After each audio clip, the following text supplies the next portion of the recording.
होती त्यानुसार टंचाई म्हणजे ज्याला आपण बोलीभाषेत दुष्काळ म्हणतो किंवा अवर्षण असतं त्या वेळच्या ज्या काही उपाययोजना आहेत त्या सगळ्या उपाययोजना याला ओला दुष्काळ किंवा ओल्या टंचाईचा काळ समजून त्या सगळ्या उपाययोजना आपण त्या ठिकाणी करणार आहोत, ज्यामध्ये जमीन महसुलात सूट असेल, कर्जाचं पुनर्गठन असेल, शेतीशी निगडीत कर्जाच्या वसुली स्थगिती असेल,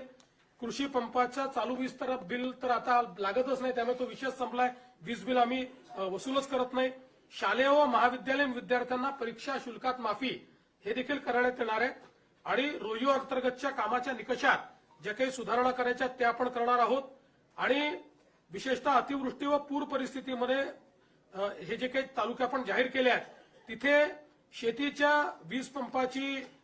जी काही वीज जोडणी आहे ती त्या ठिकाणी अबाधित राहील, त्याचं नुकसान झालं असेल तर त्याची भरपाई मिळेल, अशा सगळ्या गोष्टी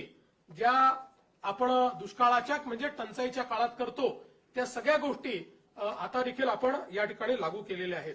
आता मी याच्याकडे वळतो की आपण शेतकऱ्यांना जी थेट मदत करणार आहोत म्हणजे ही आधीची सगळी मदत शेतकऱ्यांनाच आहे, पण क्रॉप कॉम्पेन्सेशन तर क्रॉप कॉम्पेन्सेशनच्या संदर्भात आपल्याला कल्पना आहे की या ठिकाणी साधारणपणे एनडीआरएफच्या नियमाप्रमाणे 8,500 रुपये आपण या ठिकाणी कोरडवाहूला देतो, हंगामी बागायतीला 17,000 रुपये हेक्टर देतो आणि बागायतीला आपण 22,500 रुपये हेक्टर देतो. त्याप्रमाणे जवळपास या ठिकाणी आपण 65 लाख हेक्टर करता 6,175 कोटी रुपये देण्याचा निर्णय केलेला आहे. ते पैसे आपण देणार आहोत आणि याच्या व्यतिरिक्त आपण हा निर्णय केलेला आहे की आता आमच्या शेतकऱ्याला किमान रबीचं पीक घेता आलं पाहिजे, त्याकरता बियाणं असतील किंवा इतर गोष्टींकरता आपण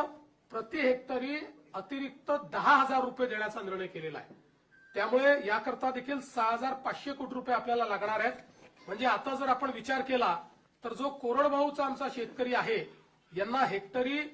18,500 रुपये मिळतील, जो आमचा हंगामी बागायती शेतकरी आहे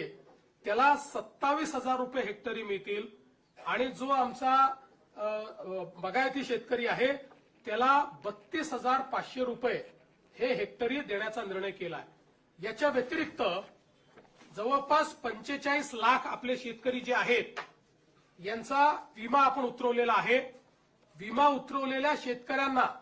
याच्या व्यतिरिक्त आता त्याचं कॅल्क्युलेशन चाललेलं आहे, पण याच्या व्यतिरिक्त अगदी कन्झर्वेटिव्ह साईडला जरी आपण पकडलं तरी ज्यांचं पूर्ण नुकसान झालेलं आहे अशा शेतकऱ्यांना साधारणपणे 17,000 रुपये हेक्टरी विम्याचे पैसे मिळतील. त्यामुळे आपण जर बघितलं तर ज्यांनी विमा उतरवलेला आहे अशा शेतकऱ्यांना साधारणपणे त्यातले जे कोरडवाहूचे शेतकरी आहेत त्यांनाही 35,000 पर्यंत मिळतील आणि जे बागायती आहेत त्यांना तर 50,000 प्रति हेक्टरच्या वर एकंदरीत पैसे जे आहेत ते या ठिकाणी प्राप्त होणार आहेत. आणि साधारणपणे आपण जर एकूण राज्य सरकारने या ठिकाणी जो काही आता याच्यावर नियतवेध दिलेला आहे त्याचा एकत्रित अंदाज बांधला, आम्ही याच्यामध्ये साधारणपणे